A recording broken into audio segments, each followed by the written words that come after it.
कटक टांगी चौद्वार रे पंचायत संप्रसारण अधिकारी आत्महत्या मृतक होती गदाधर गुरु से टांगी चौद्वार ब्लॉक रे कार्यरत थिले। पंचायत रे विभिन्न काम को नहीं उपरिस्थ अधिकारी गदाधर को पूर्व तागिद करते परिवार लोकंकर कहवा अनुसार किछि दिन हेब से मानसिक चापरे रहिथिले। गतकाली ठारू घर को फेरी नथिले गदाधर एने परिवार लोक टांगी थाना रे अभियोग करथिले। पर विलंबित राति शंकरपुर जंगल निकटरू तांकर मृतदेह उद्धार होइतिला। तेबे प्रकृत रे केउ कारण पई से आत्महत्या करिसंती ताहा अस्पष्ट रहिछि। उपरिस्थ अधिकारी चाप ना आत्महत्या पछरे आउ किछि कारण रहिछि से नै पुलिस तदंत करुछि। पंचायत संप्रसारण अधिकारी आत्महत्या टांगी थाना रे गदाधर निखोज थिबा नै खबर रहितिला। गतकाली विलंबित राति रे तांकर मृतदेह उद्धार होछि। संदीप महांती आम सहित जोड़ी होचंती प्रतिनिधि।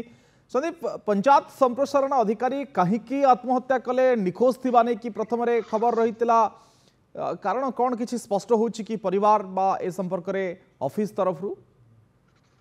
हाँ देखो अविनाश एक दुखद खबर किंतु जहाँ वर्तमान सुधा स्पष्ट भाव में जना पड़ानी जे कि सी तीनोटी पंचायत प्रिय भाव दायित्व निर्वाही अधिकारी थिले एवं विभिन्न समय से पंचायत को गस्त करती किंतु जहाँ वर्तमान जहाँ अभियोग होती सी 10 लाख टंकार माने टंकार कारबार करते जो मान जो सरकारी पैसार किंतु सीटा सठिक भाव तार से हिसाब दे पार नथिले किंतु परवर्ती मुहूर्त रे गत 2 दिन तले टांगी चौधरी जी अच्छे वीडियो से कहते जे तमें ये पैसा टी तुरंत आनी पैठ कर दिंतु किंतु सी जेहतु मान 10 लाख टंका एत टंकार भार सी सागे सागे कौटू जोगाड़ कर मुंडे किसी बुझार देखा नाला फल वीडियो लिखित भाव में कटक उपजिलापाल घटना संपर्क जन किंतु परवर्ती मुहूर्त में गतकाली सकाले सी पंचायत कार्यालय बाहर पखड़ी ग्राम पंचायत अभिमुखे पंचायत कार्यालय पखड़ी ग्राम पंचायत मात्र 20 किलोमीटर पाखे पड़े गोटे शंकरपुर गोटे जंगल पड़े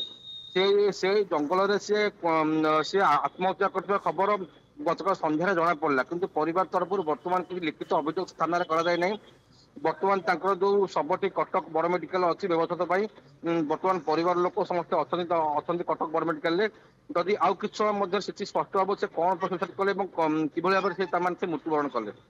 धन्यवाद संदीप आपण विस्तृत आलोचना। संदीप थे प्रतिनिधि कथा होते खबर उपरे।